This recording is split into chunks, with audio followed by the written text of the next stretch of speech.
보내신 아버지께서 이끌지 아니하시면 아무도 내게 올 수 없으니 오는 그를 내가 마지막 날에 다시 살리리라.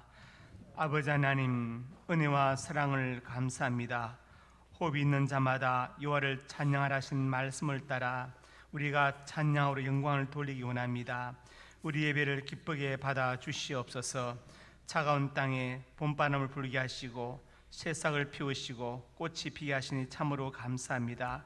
우리 심령에도 성령의 싹과 성령의 꽃들이 피어나게 하여 주옵소서. 예수님 이름으로 기도드립니다.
나는 전능하신 아버지 하나님 천지의 창조주를 믿습니다.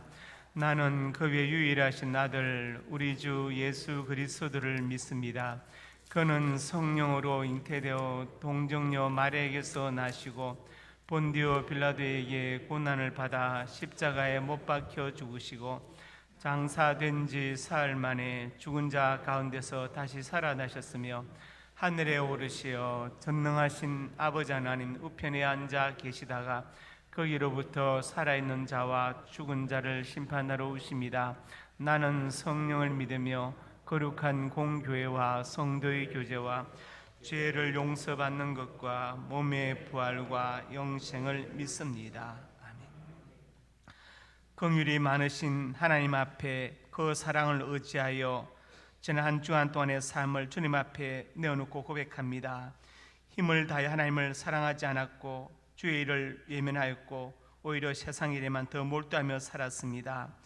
이웃의 아픔과 고통을 모른 척하면서 필요한 사랑과 도움을 채워주지 못했습니다.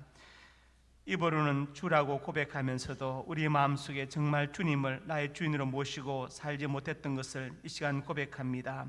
우리 마음속에 진리의 말씀과 풍성한 은혜로 채워져야 되는데 우린 그렇게 하지 못하고 세상의 것들로 가득 차 있었습니다. 우리를 용서해 주시고 이제 정말 성령의 사람으로 살게 하여 주옵소서. 예수님 이름으로 기도드립니다.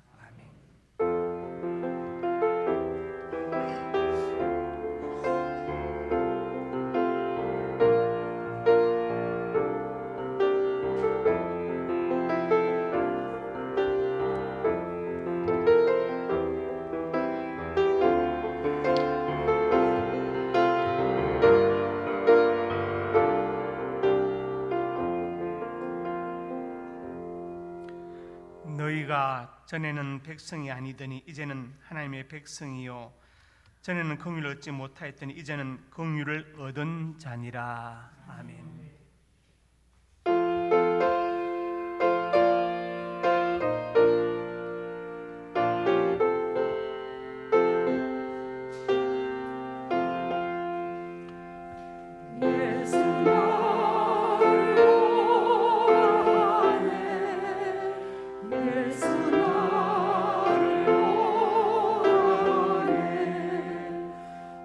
어디든지 저를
사랑과 은혜가 많으신 아버지 하나님, 지극히 작은 저희들을 자녀 삼아 주셔서 오늘도 거룩하고 복된 주일을 구별하여 예배와 말씀과 기도의 자리로 인도하여 주신 은혜 감사와 찬양과 영광을 올려드립니다. 여전히 코로나 재확산으로 인하여 어려움과 두려움 속에 우리들의 상황과 환경을 바라보지 않고 이 상황마저도 주관하셔서 우리의 약함도 강하게 하시는 주님을 바라보면서 오늘 예배를 통하여 주님과의 관계가 다시 회복되게 하시고 주님 주시는 평안과 기쁨을 얻고 돌아갈 수 있도록 은혜 내려 주시옵소서. 이곳에 예배하는 한 사람 한 사람 기억하시고 크신 은혜를 베풀어 주시옵소서. 아버지 하나님, 우리 마음에 뿌려내린 무관심과 염려로 조금만 어려운 상황에 부딪히면 하나님을 의지하지 못하고 실망하고 좌절했습니다. 예배를 마치고 교회를 나가는 순간 하나님을 까맣게 잊어버렸으며 익숙한 신앙생활로 형식화되어서 진정한 믿음의 의미를 찾지 못하고 방황했습니다. 기도할 때 너희는 먼저 그의 나라와 그의 의를 구하라고 말씀하셨지만 하나님 나라를 위하여 기도하기보다는 내 가정과 사업에 필요한 것들을 채우기 위한 욕심으로 기도했던 저희들을 불쌍히 여겨 주시옵소서. 주님, 우리의 이러한 죄를 주님 앞에 내려놓고 회개하오니 용서하여 주시옵소서. 이 나라 민족을 사랑하시는 주님, 이 민족이 주님 앞에 바로 서게 하여 주시옵소서. 주님을 섬기며 주님이 원하시는 민족이 되게 하여 주시옵고 이 나라 모든 이정자들이 하나님을 두려워하며 경외하게 하시고 국민을 위해 봉사한다는 사명감으로 백성들의 소리를 귀 기울여 공명정대한 정치가 이루어지도록 은혜 내려 주시옵소서. 그리하여 경제가 활성화되고 다음 세대들이 소망을 꿈꾸는 나라 될 수 있게 하여 주시옵소서. 이 시간 어려운 환경 속에서도 복음을 전하시는 선교사님들을 주께서 붙들어 주시고 복에 복을 더하여 지경을 넓혀 주시며 주의 손이 함께하사 환난에서 벗어나 근심이 없게 하옵소서. 특별히 우리 상명교회에서 파송한 세르비아 항복한 선교사님과 미얀마 대표님 선교사님 안전하게 붙들어 주시고 특별히 미얀마 선교 사랑센터가 아무런 피해를 입지 않게 도와주시옵소서.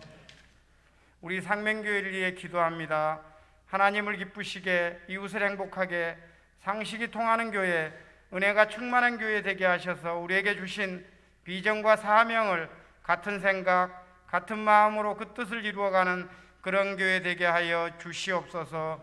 세상의 방법이 아니라 하나님이 원하시는 방법대로 맡겨진 사명을 감당하게 하여 주시옵소서.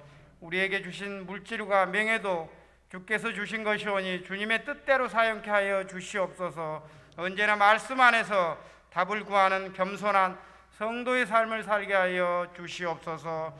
말씀 전하시는 담임 목사님 영육이 강건케 하시고 전하실 때마다 성령의 기름 부어 주셔서 하늘의 견서와 능력을 더하여 주시고 그 말씀이 우리의 삶 가운데 능력으로 나타나게 하여 주시옵소서. 주님 앞에 힘들고 지친 몸 이끌고 나온 주의 자녀들 오늘 말씀으로 힘을 얻게 하시고 믿음으로 승리하게 하여 주시옵소서. 오늘도 예배를 위해 섬기는 봉사하는 헌신의 손길들을 기억하시고 저들의 삶에 30배, 60배, 100배의 복을 더하여 주시옵소서. 어려운 환경 속에서도 저희를 지켜주시는 예수 그리스도 이름으로 간절히 기도드리옵나이다. 아멘.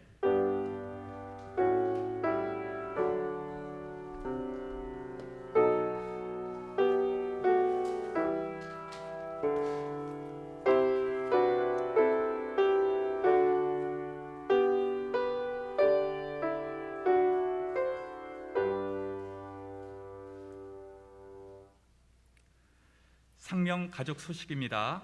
은혜와 진리가 충만한 우리 상명교회 예배에 참석하신 성도님들 예수님의 이름으로 환영합니다. 고민관 이지원 예비부부가 결혼에 감사하여 강단에 꽃을 드렸습니다. 오늘 4부 예배 후에 1사분기 재직회가 본당에서 있습니다. 이승찬 안수집사님, 정은숙 권사님의 아들 이연범 형제의 결혼식이 4월 24일 토요일 오전 11시 신도림 웨딩시티 8층 스타디홀에서 있습니다. 코로나로 인해 99명이 정원입니다. 참석 가족들이 많아 외부 하객은 함께 할 수 없음을 죄송스럽게 생각합니다. 이중용 안수 집사님, 박예순 권사님의 딸 이지원 자매의 결혼식이 4월 24일 토요일 낮 12시 10분에 더 파티움 여의도 2층 파티움 홀에서 있습니다. 교회에서 10시 30분에 출발합니다. 주소는 서울 영등포구 은행로 30번지입니다. 주보에 첨부된 성경 문제지는 꼭 풀어보시고 지난주 설교 요약은 꼭 읽어보시기 바랍니다. 다음 주 2부 예배 대표 기도자는 김영기 안수 집사님입니다. 함께 기도해 주십시오. 선교 미얀마 태푼이 선교사와 상명 사랑교회 사랑선교센터 서영규 선교사 비자 재발급 관련 긴급 기도 요청. 군대에 가 있는 박권찬, 안종진, 문종민, 김미르, 양동우, 조원영, 해외에 있는 미국 유영진, 조선영, 호주 이준경, 신정란, 중국 김지수, 선대영, 캐나다 이종원, 선혜란을 위하여 기도하여 주시기 바랍니다. 이상입니다.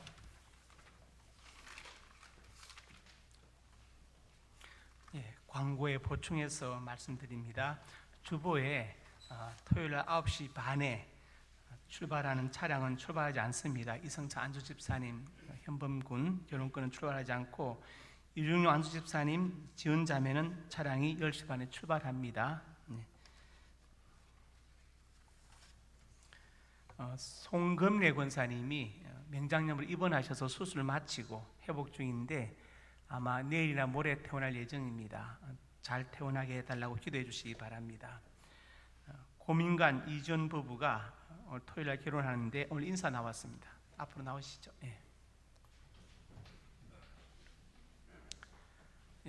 우리 지은 자매가 인사말을 대표하겠습니다. 안녕하세요. 여러분들의 염원과 기다림 속에서 제가 이렇게 결혼 인사를 전하게 되었습니다. 같이 함께 기뻐해 주시고 축하해 주셔서 감사드리고요. 이렇게 조심스러운 시기에 제가 한 분 한 분 만나 뵙고 말씀 전하지 못해서 죄송스럽지만 저희 이번 주에 있을 결혼식에 함께 축하해 주시고 축복해 주시면 감사하겠습니다. 그리고 늘 배웠던 말씀처럼 배우자를 섬기고 기도하는 아내로 남편으로 열심히 노력하며 살겠습니다. 감사합니다.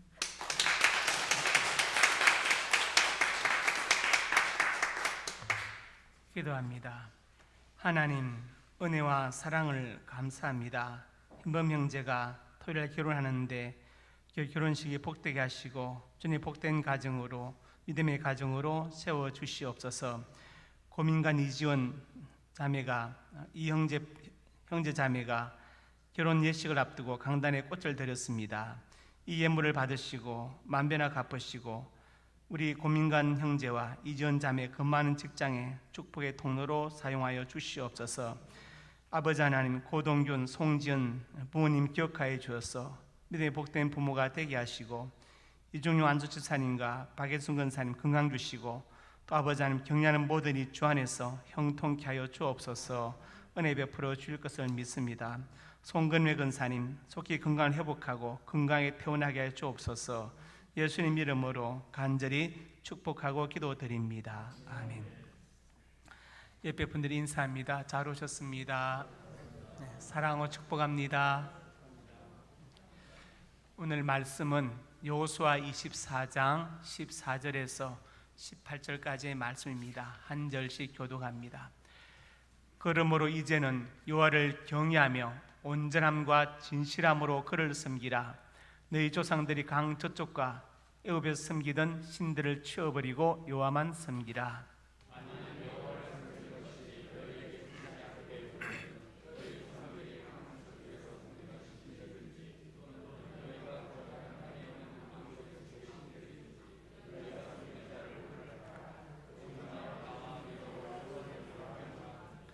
백성이 대답하여 이르되 우리가 결단코 여호와를 버리고 다른 신들을 섬기기를 하지 아니하오리니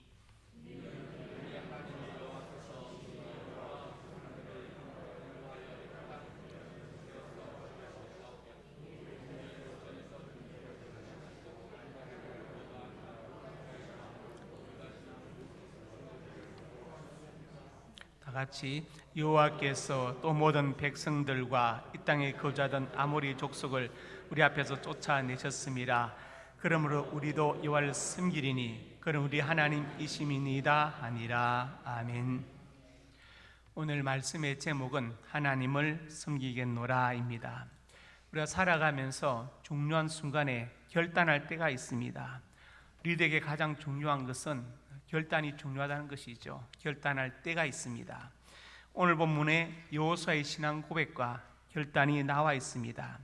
본문은 여호수아가 그의 말년에 즉 죽음을 앞두고 이제 이스라엘 지도자들을 모아놓고 했던 고별 설교, 유언 같은 내용입니다. 24장 1절에 나와 있지요.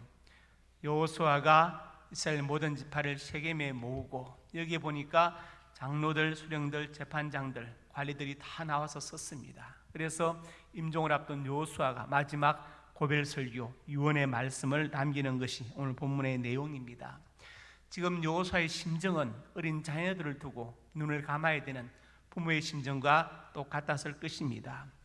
오늘 본문 15절에 오직 나와 내 집은 여호와를 섬기겠노라. 이 고백은 사실은 이스라엘 백성들이 해야 될 고백이고 또 사실은 우리가 해야 될 고백과 같은 것입니다.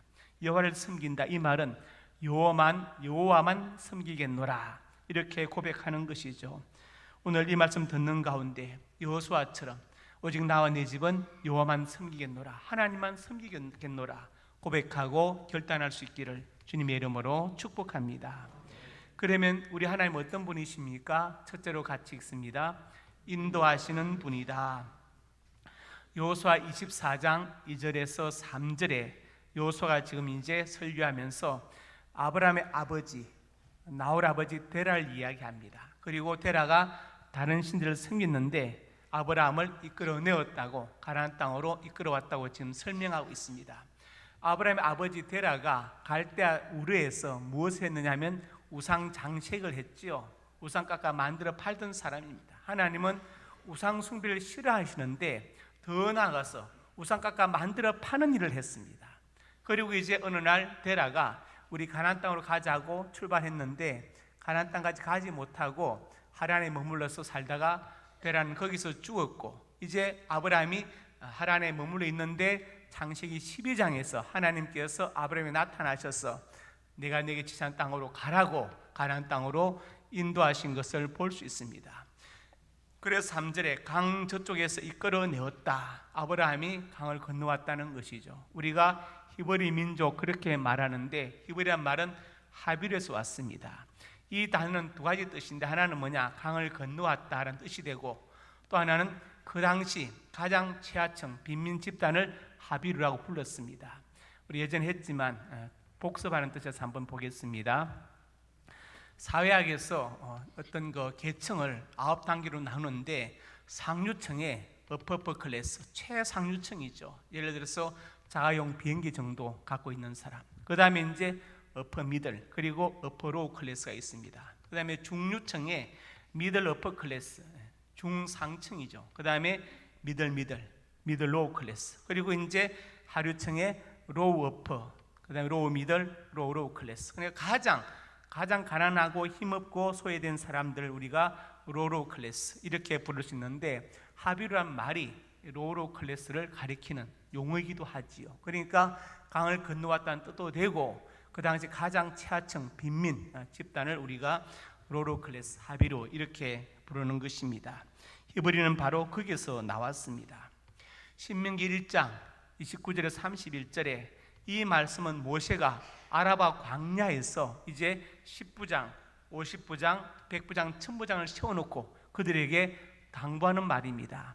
이 당부하는 배경은 뭐냐? 이제 가나안 땅에 들어가게 되거든 가나안에 있는 족속들을 무수하지 말라, 두려워하지 말라. 그리고 이제 3절에 말씀하시죠. 하나님 너희보다 먼저 가신다. 애굽에서 하나님이 베푸신 기적을 내가 보았지 않느냐. 여기까지 기적을 보았고, 그 다음에 또 홍해 바다를 가르친 것을 보지 않았느냐. 그처럼 너희를 대신해서 싸우실 것이다.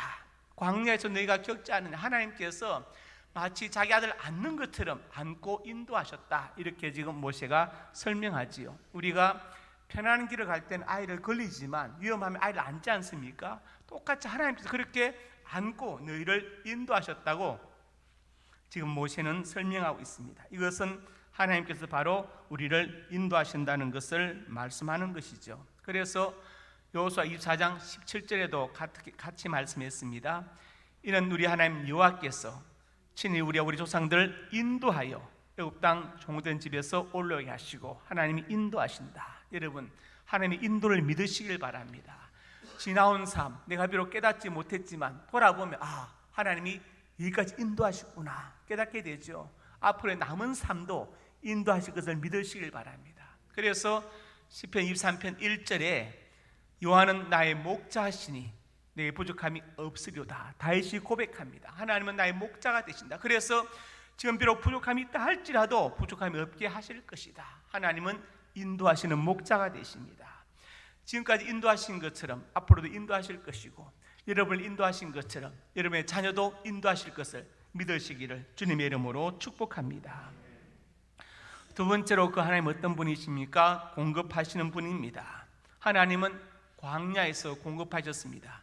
정상적인 부모는 자녀에게 필요한 것들을 미리 알아서 공급하지요. 그리고 혹시 몰랐다 할지라도 자녀가 달라고 하면 공급을 하는 것입니다.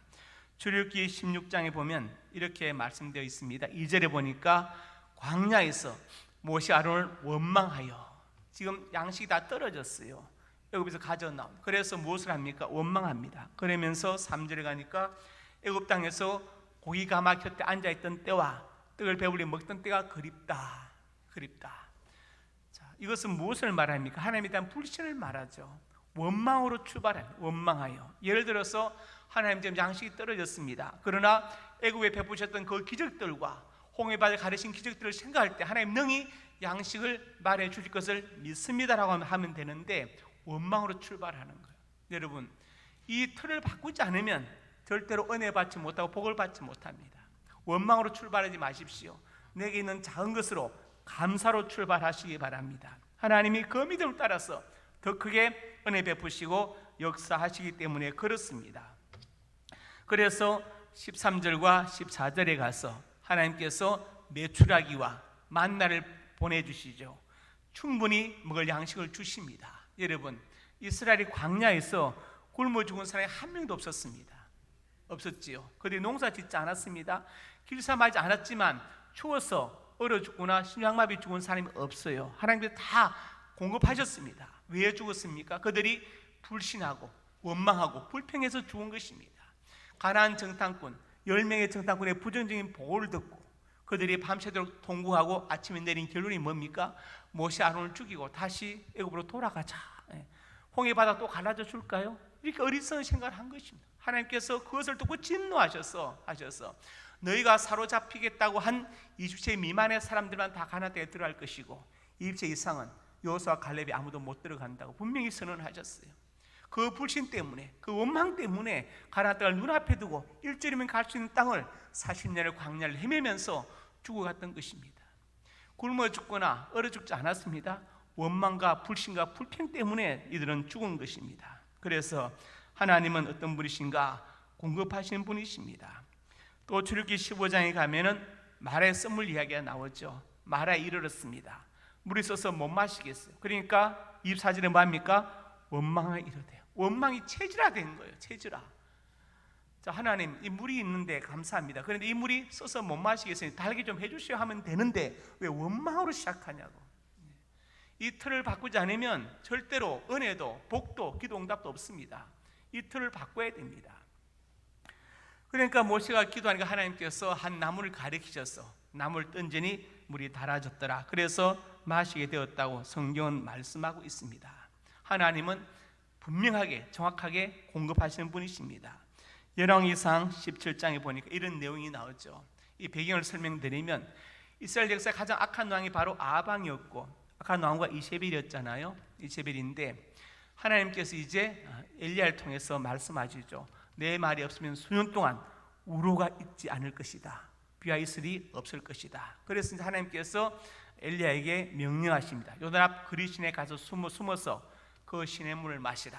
내가 까마귀들을 보내서 너를 먹게 할 것이다. 그리고 이제 까마귀들이 아침 저녁에 떡과 고기를 날라왔습니다. 어떤 이단은 제임스 같은 그런 집단에서는 엘리야 까마귀 밥이라는 과를 하나 만들어 놓고 까마귀가 물은 고기는 부정한 음식이었다, 우상에게 제사 드린 것이었다고 이렇게 말하는데 성경에 분명히 나와 있지 않습니다. 그리고 이 본문에서 강조하는 것은 그 까마귀가 날라온 음식이 무엇이냐 이게 중요한 게 아니고 까마귀의 명령에서 엘리야를 먹여 살리는 공급하시는 하나님의 섭리가 강조되어야 되는 것이지 까마귀가 물은 음식이 어떤 음식이냐 이게 중요한 게 아니에요. 그것은 본질적인 문제가 아닙니다. 하나님은 까마귀에 명령하셔서 까마귀는 그 명령에 순종해서 엘리야에게 떡과 고기를 물어 가지고 왔습니다. 하나님은 정확하게 공급하십니다. 그리고 이제 1년 뒤에 학자들의 연구에 따르면 그리 시냇가 아마 1년 정도는 버텼을 것이다. 시냇물이 말라서 마실 물이 없게 되니까 하나님이 엘리야에게 또 명령하시죠. 너는 시돈 땅에 있는 사르밧 과부한테로 가라고 하십니다. 이 명령은 참 어려운 명령. 왜냐? 시돈 땅이 어디냐 하면은 일단 이방 땅이고 그다음에 악한 나무 이세벨의 고향이잖아요. 그리고 우상 숭배, 바알 숭배의 본거지가 바로 시돈 땅이거든요. 그리고 이 거리가 그리 시냇가에서 사르밧까지는 160km가 넘어요. 차를 타고 가는 것도 아닙니다. 400리가 넘는 길입니다. 400리. 그리고 엘리야는 지금 지명수배 상태잖아요. 그러니까 이건 굉장히 어려운 건데 그것도 과부의 집으로 가라고. 엘리야는 그 명령에 순종해서 어쨌든 천신만고 끝에 갔습니다. 가서 과부를 만나게 되었지요. 만났는데 과부가 무엇을 하고 있습니까? 17장 12절에 읽어봅시다.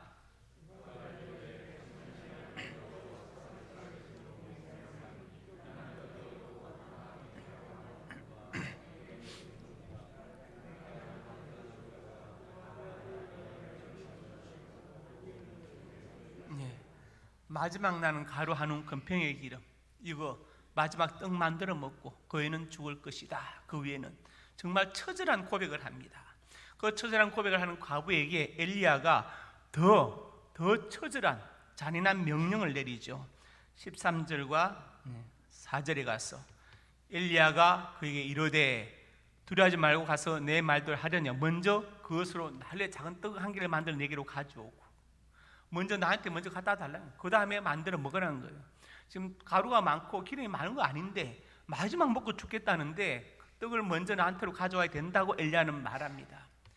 그리고 14절에 약속하죠.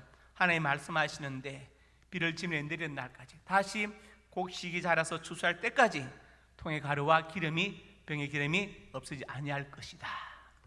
참 놀랍습니다. 그러면 과부가 어떻게 했습니까? 이 말을 믿었죠. 그리고 그대로 먼저 해서 엘리야에게 떡을 먼저 갖다 드렸어요. 그리고 정말 가뭄이 끝나는 날까지 다시 추수한 날까지 통의 가루와 기름이 다하지 않는 하나님의 기적을 체험하게 되었습니다.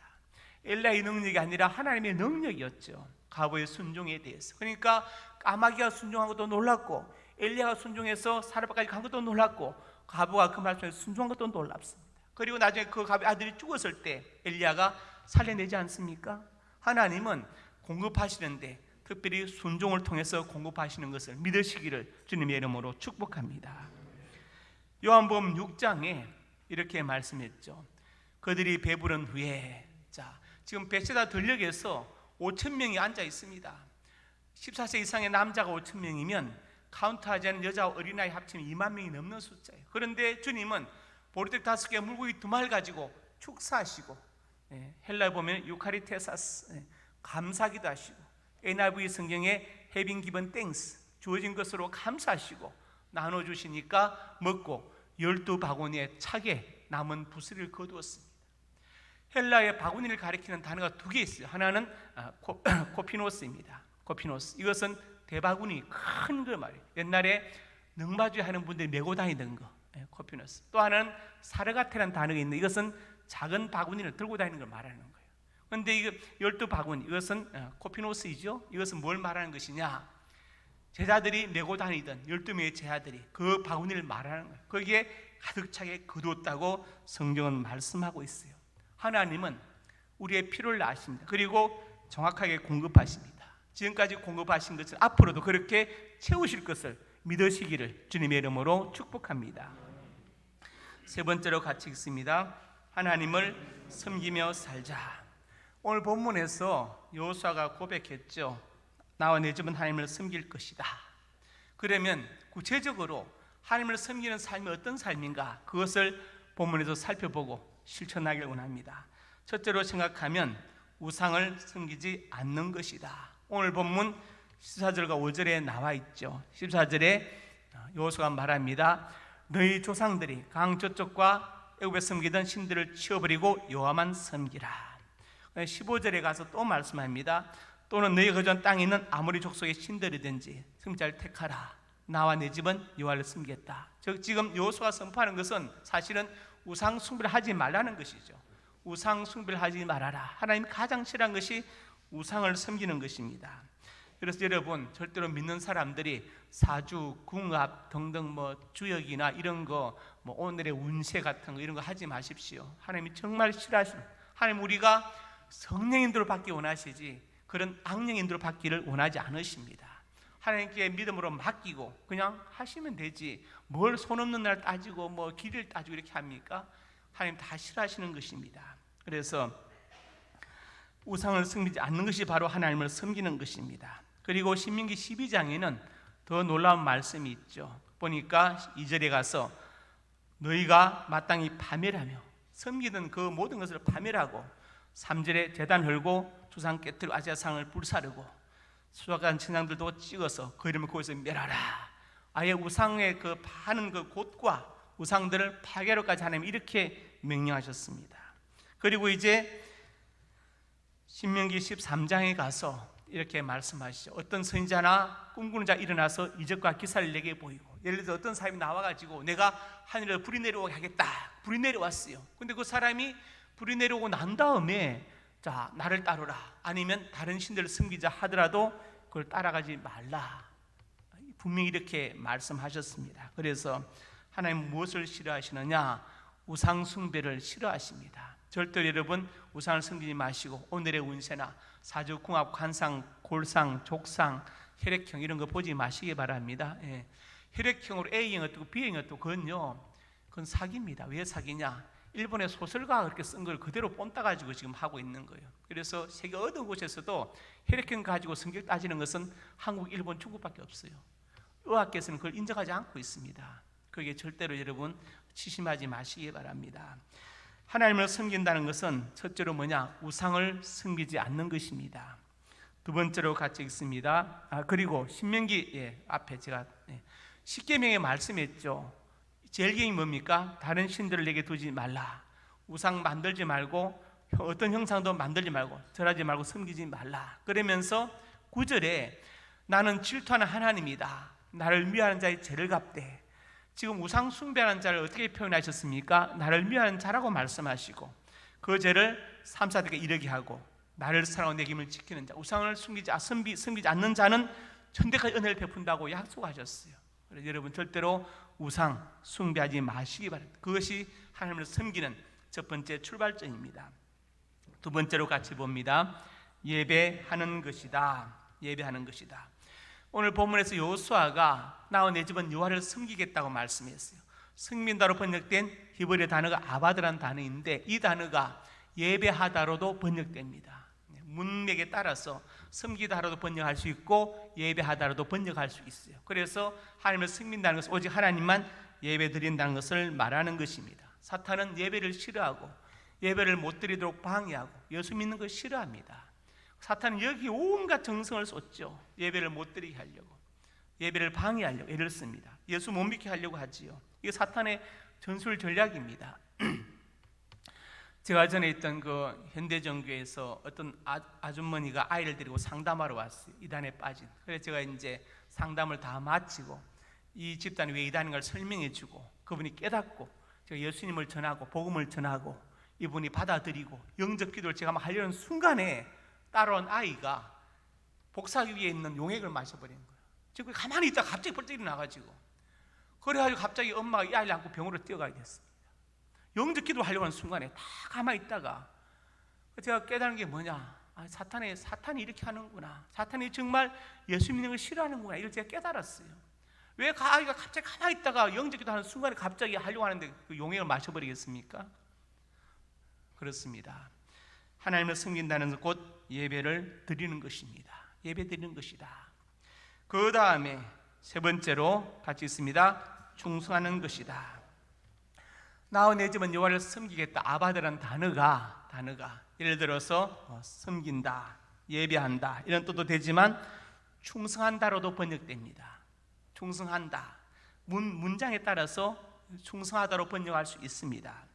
그래서 일하다, 수고하다, 충성하다 다 아바드이죠. 예배하다도 아바드입니다. 디모데전서 1장 12절에 읽어봅시다.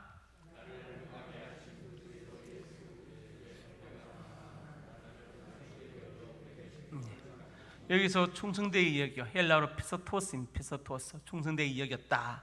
내게 직분을 맡기셨다. 바울이 고백하죠. 내가 충성스러운 것이 아니라 하나님께서 나를 충성되이 여겨서 직분을 맡기셨다는 거예요. 제가 목사지만 사실 제가 그렇게 충성하겠습니까? 저는 배역하고 불충한 사람. 그렇지만 하나님께서 충성되이 여겨서 저 충성하라고 직분을 맡기신 것을 감사한 것이죠. 우리 모두 마찬가지 아니겠습니까?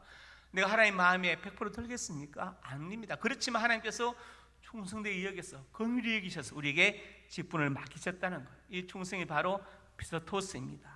그런데 충성의 모델이 누구십니까? 예수님이시죠. 히브리서 3장에 가서 이렇게 말씀했습니다. 2절에 보니까 그는 자기를 세우신 이에게 신실하시기를 모세가 하나님의 집에서 한 것과 같이 하셨다. 이 신실, 이 단어도 원해본 피서토스, 피서토스.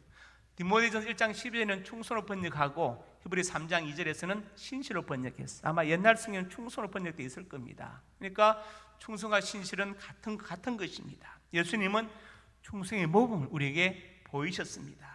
그리고 마태복음 25장 21절에 가서 잘하였도다 착하고 충성된 종아, 달란트에 비해서 나오는 말씀이죠. 2달란트, 5달란트 맡은 종들이 배로 남겼을 때 주인은 똑같이 칭찬하셨죠. 잘하였다 착하고 충성된 종아. 이때도 피서토스를 썼습니다. 그러니까 피스토스, 충성되다, 신실하다 같은 말이죠. 그런데 아바드, 히브리 아바드가 충성되다로 똑같이 번역될 수 있는 단어입니다. 이 단어가 예배로도 번역될 수 있고 충성되다로도 번역될 수 있습니다. 그래서 제가 오늘 말씀을 정리합니다. 하나님을 섬기겠노라. 하나님 어떤 분이십니까? 인도하시고 공급하시는 분입니다. 그러면 하나님을 섬기며 살아야 되는데 어떻게 살 것인가? 실천으로 첫 번째로 우상을 섬기지 않는 것이고, 두 번째로 아바드, 예배하는 것이고, 그리고 충성하는 것입니다.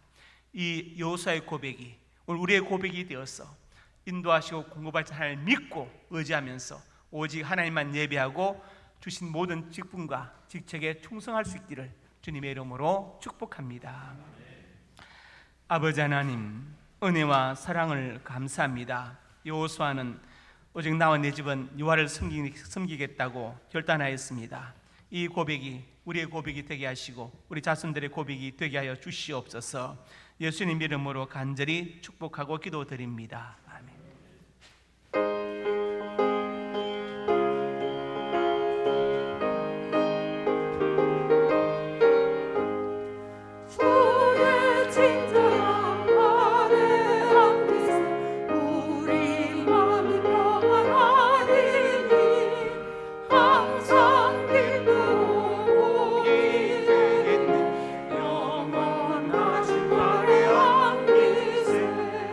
주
형제 어른이 때 하나님의 사람들이 예물을 드렸습니다.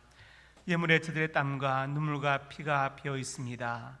이 땅을 사는 동안 저들의 눈물과 땀을 닦아주시고 사건 사고가 많고 이 코로나 시대 저들의 생명을 눈동자처럼 보하여 주시옵소서. 예물 쓰는 곳마다 영광 받으시고 오직 예수 그리스도의 복음이 증거되게 하시고 소외되고 외로운 많은 사람들을 위로하고 격려하고 많은 학생들과 많은 기관들에게 힘이 되고 능력이 되는 귀한 예물이 되게 하여 주시옵소서. 저들의 가정과 직장과 사업장이 복되게 하시고 자녀들의 앞날이 복되어서 하나님을 경외하고 부모님께 효도하고 순종하는 자녀들이 다 되게 역사하여 주시옵소서.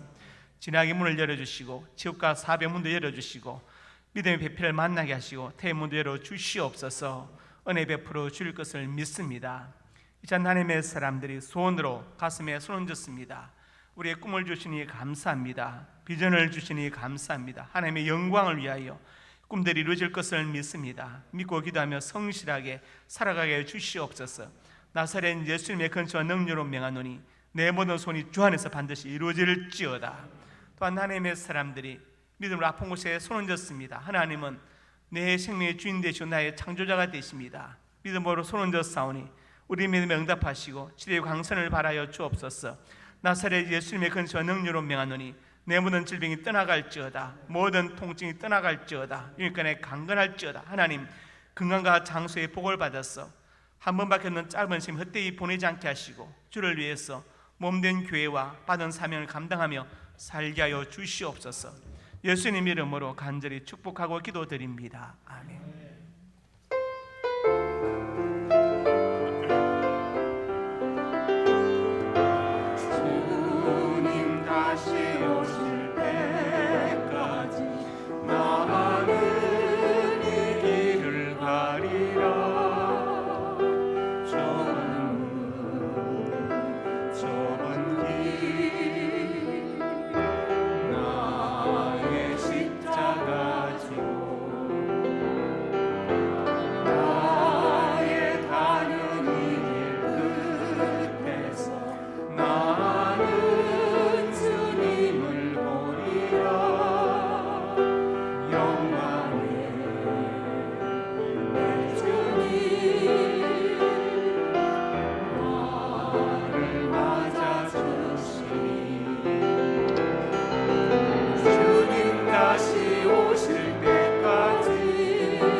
이제는 우리 주 예수 그리스도의 은혜와 아버지 하나님의 사랑과 성령의 교통하심이 오늘 주신 말씀 아멘으로 받고 우리 하나님께서 인도하시며 공급하시는 분인 것을 알고 우상 숭배하지 않고 예배드리고 최고의 충성을 바쳐서 나와 내 집은 하나님을 섬기겠노라 여호수아처럼 고백하고 결단하는 하나님의 사람들 머리 위에 저들의 발길 닿는 곳 위에 이제부터 영원토록 함께 있을지어다. 아멘.